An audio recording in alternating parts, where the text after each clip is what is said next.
હો તારા માટે આવી ખોડલ કરું છું એક અરજ હો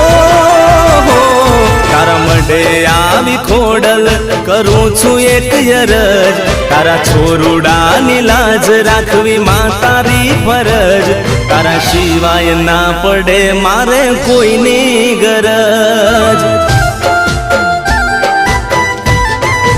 હો